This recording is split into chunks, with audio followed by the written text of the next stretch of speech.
Alors, on commence avec, comme d'habitude, CoinGecko. Le XRP aujourd'hui, 37 cents 61. Un petit peu en hausse, alors pas beaucoup de mouvement. Euh, le cap boursier est de 497 milliards, ça aussi légèrement en hausse, mais en baisse la veille, alors il n'y a pas grand changement pour ça.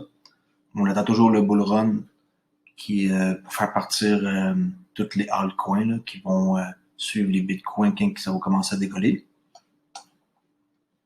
Ensuite, sur Fiat League, je fais toujours une tournée. Là. Je commence par CoinGecko et ensuite Fiat League pour vous montrer. 28 cents 59 USD en hausse de 1,24 depuis environ une heure. Nombre de transactions, 268 000 par minute. Très, très, très tranquille. OK. J'enchaîne avec une nouvelle sur Chris Larson qui a écrit sur Twitter à propos des monnaies digitales, en quoi qu'il dit que la Chine ont déjà leur yuan digital, et là il met un crochet pour dire que bon, eux ils l'ont et les Américains l'ont pas. Ensuite, que c'est eux qui ont la plus grande concentration de crypto mineurs, ceux qui minent les bitcoins. Ça aussi, ils l'ont, nous on l'a pas. Et que les États-Unis ne peuvent pas se permettre de perdre cette guerre froide technologique qu'on appelle. C'est ça qui se passe présentement entre la Chine et les États-Unis. Alors, s'ils veulent comme avoir toujours avoir leur leadership américain, ben, il faut qu'ils fassent de quoi au plus vite pour rattraper le tir là, entre la Chine et les États-Unis. On y va de même avec Marcus Twitcher, un autre, ben, lui, il est le Head of Customer chez Ripple. Qui dit que la façon pour régler les problèmes de liquidité pour les paiements transfrontaliers, dans le fond, c'est la clé là, pour réussir à évoluer côté international, excusez-moi. Ensuite, qu'est-ce qu'il y a comme nouvelle à raconter sur The Hill? Ben, toujours par rapport à la guerre froide, en quoi que les États-Unis ne gagnent pas. Qu'on le veuille ou non, les États-Unis mènent déjà une guerre froide, économique et technologique contre la Chine, alors que nous devrions viser à revenir finalement à l'optimisme et la promesse d'un vaste partenariat entre la Chine et les États-Unis. Le moment n'est pas venu, c'est un défi majeur pour notre pays et nous devons faire tout ce que nous pouvons pour éviter de perdre plutôt notre leadership économique. À présent, nous connaissons tous la rivalité entre le 5G et l'intelligence artificielle, qui fait partie de l'engagement technologique de 1,4 milliard de dollars de la Chine. Les États-Unis, ça représente 21% du PIB mondial, ce qui est énorme. Le dollar représente plus de 88% du commerce mondial. Partie de ce privilège vient de la gestion par les États-Unis de l'infrastructure financière mondiale, donnant aux États-Unis une énorme puissance dans les relations internationales en faisant progresser un système économique mondial basé sur les valeurs américaines, de liberté économique et de libre accès. Ben, le monde, y compris la Chine, a également énormément bénéficié de l'entente américaine. Alors la Chine, ils n'ont pas à se plaindre, là, ils ont bénéficié de ça pendant très très très longtemps. Mais un moment de changement fondamental est à nos portes. Une grande partie de l'infrastructure financière mondiale est basée sur une technologie désuète des années 70. Là, il parle de SWIFT, le système qui date de 70. Il fait face à des changements spectaculaires liés au portefeuille numérique, les crypto-monnaies qu'on peut avoir dans nos portefeuilles numériques. Et de la technologie sur la blockchain et les protocoles d'interopérabilité. Ça veut dire que ça fonctionne tous entre eux. Pour la Chine, il s'agit d'une occasion unique et un siècle pour d'arracher la gestion américaine du système financier mondial, y compris son objectif ultime de remplacer le dollar par un yuan numérique.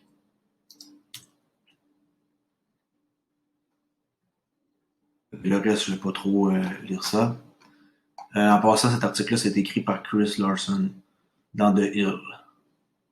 Ça, c'est très important comme site.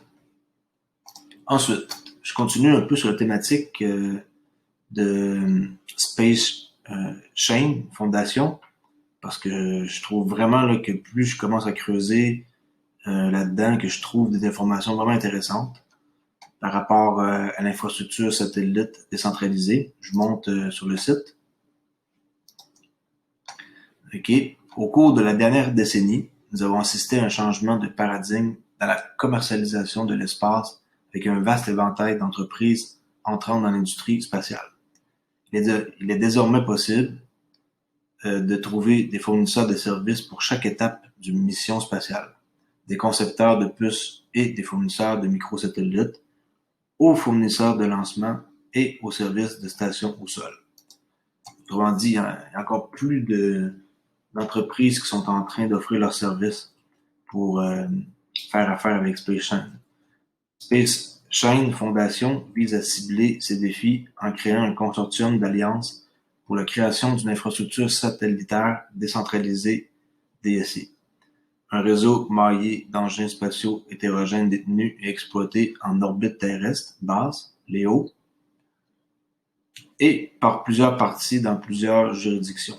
Les engins spatiaux peuvent rejoindre ou quitter la constellation à tout moment via un registre blockchain, tant que les engins répondent à des exigences économiques, techniques et réglementaires minimales suffisantes pour assurer la santé et la résilience à long terme de la constellation.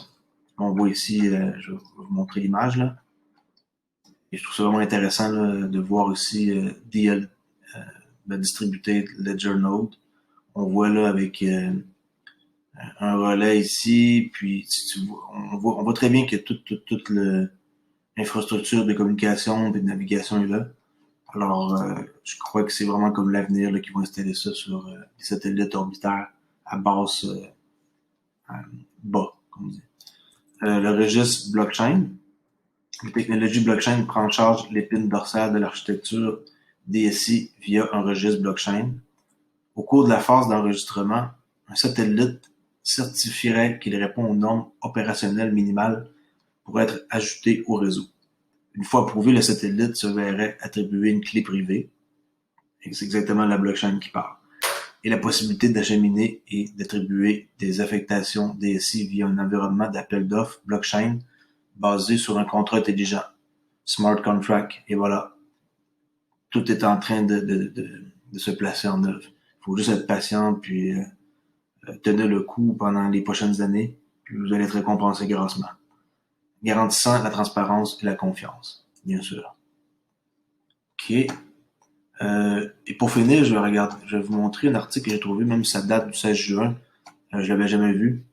C'est sur, dans le fond, la Banque centrale du Canada là, qui tient à concevoir sa CBDC, là, Central Bank Digital Currency, là, sa monnaie numérique pour sa banque centrale. Ils ont fait une offre d'emploi par rapport à ça. Alors, CoinDesk, ici, ils les ont comme enquêtés. Là. Après des années de recherche, la Banque du Canada plutôt, se prépare à concevoir sa propre monnaie numérique de banque centrale. Révélant ses plans dans une offre d'emploi publiée le 11 juin, la Banque centrale a déclaré qu'elle réinventait la Banque centrale et repensait radicalement la nature de l'argent liquide au Canada. Ils vont toujours parler d'une façon qui va être un peu compliquée à comprendre pour qu'on sache exactement avec qui ils veulent faire affaire. Là. Vous allez voir plus loin. La Banque du Canada se lance dans un programme d'importance sociale majeure pour concevoir un système contingent pour une CBDC. Contingent, ça veut dire un deuxième choix. Ils vont toujours garder le papier, le fiat monnaie, mais ils vont utiliser la monnaie digitale, qui peut être considérée comme un billet de banque, mais sous forme numérique. La demande commerciale de CoinDesk n'a pas été retournée au moment de la presse. Pourtant, l'offre d'emploi en dit autant sur le nouveau rôle, qui était intitulé chef de projet CBDC. Alors, ça veut tout dire, là. Comme il l'a fait pour le projet lui-même, en approfondissant certaines des caractéristiques d'un billet de banque numérique. Selon l'offre d'emploi, le CBDC excusez-moi, du Canada devrait protéger la vie privée des utilisateurs, mais pas dans la mesure où l'argent liquide le fait. Rester accessible à ceux qui n'ont pas de compte bancaire ou de téléphone portable, travailler lorsque l'électricité est coupée et les billets rivaux dans leur sécurité afin de gagner la confiance du public détenteur de liquidité. Bon, ça, c'est un peu n'importe quoi, là. Il y a un qui mettre ça sur les satellites là, orbitaires, puis il n'y a pas de problème d'électricité. Euh, alors, ça va régler le problème pour les endroits où ils n'en ont pas. SpaceX sont déjà en train là, de tout faire ça là, avec Starlink, avec tous les satellites qui posent. Là. Regardez les vidéos que j'ai précédentes, puis vous allez tout comprendre. D'autres détails techniques restent cependant à déterminer. La banque n'a pas indiqué sur quelle technologie, bien sûr, sa CBDC pourrait fonctionner, si elle suivrait un modèle basé sur un jeton ou un compte, ou comment elle pourrait créer une monnaie numérique qui fonctionne là où l'électricité ne fonctionne pas. Bon, encore là, c'est ceux qui savent que ça existe là, avec les satellites. C'est juste qu'ils veulent pas le dire pour pas que le public le sache. Mais moi, je vais vous le dire. Comme ça, vous allez pouvoir être au début d'une révolution qui s'en vient dans les prochaines années. Ou peut-être avant. Ça va dépendre de plusieurs facteurs. Ces détails prendront forme au cours de mandats de 3 ans. Voyez-vous, 3 ans. Du chef de projet. Moi, je dis que pour 2025, tout devrait être en place, là, puis à maturité complètement internationale 2030. Pendant ce temps, la banque souhaite également mettre en place un système pilote. Le système pilote, moi, je peux vous confirmer qu'ils l'ont déjà testé. Je suis des YouTubers qui ont monté des preuves que la Banque du Canada sont déjà impliqués depuis 2 à 3 ans, dont la Banque royale du Canada, c'est les premiers, qui est la RBC. Cette décision fait du Canada un concurrent sérieux dans la course au développement des CBDC. C'est tout en train d'aller vite. C'est pas juste eux là, qui veulent être les premiers. Et la Chine, les États-Unis, tout le monde veut être en premier. Pour être clair, la banque n'est pas encore engagée à émettre un CBDC. Ces faux sont déjà prêts. Les responsables ont minimisé la nécessité d'en avoir un aussi récemment qu'en février, disant euh, que la CBDC canadienne a moins qu'une monnaie numérique privée telle que Libra ne décolle. Jamais de la vie, Libra, ça servira aucunement à, à remplacer une monnaie numérique. Ça va être carrément un autre projet. Alors, ils utilisent Libra au lieu de dire Ripple XRP. Les banques, ils parlent toujours entre les lignes. Il faut pas écouter qu'est-ce qu'ils écrivent, il faut regarder qu'est-ce qu'ils font comme geste. Puis quand ils font des gestes, c'est eux qu'il faut suivre. Alors la banque accélère la planification d'urgence pour cette éventualité. Il n'y a pas de cas convaincant pour le moment d'émettre une CBDC. C'est faux. Avec la pandémie, toutes les raisons sont là pour en émettre une rapidement, a déclaré la Banque du Canada auprès de la publication de Coindesk. Bien que l'utilisation d'espèces dans les points de vente ait diminué pendant la pandémie, de beaucoup, vous voulez dire, nous n'avons pas constaté de changement important. Ça, c'est de la bullshit. Ils veulent juste pas faire peur au monde. Alors, en gros, c'est ça. Si je suis en train de lire le Spark pour le Flare Network, je suis en train de faire toute la procédure pour mettre ça sur mon portefeuille Xom pour avoir le même nombre de Spark que je détiens de XRP. Alors, je vous tiens au courant comment ça va aller la procédure. Là. C'est pas trop long, il y a juste 6 étapes. Puis, si vous avez des XRP, ben, quand ils vont dire aux gens qu'on peut, que dans le fond que c'est en marche, que c'est live, ben la procédure va déjà être faite. Mon portefeuille va être prêt à accueillir les nouveaux FXRP, là, les Spark. Alors, merci beaucoup d'avoir écouté ma vidéo. Si vous voulez vous abonner, ben n'hésitez pas sur Crypto Oli. Je vais toujours être là pour répondre à vos questions. Puis si vous avez des idées pour des sujets qui sont liés avec Ripple, XRP, ben faites-moi en part. Merci, au revoir.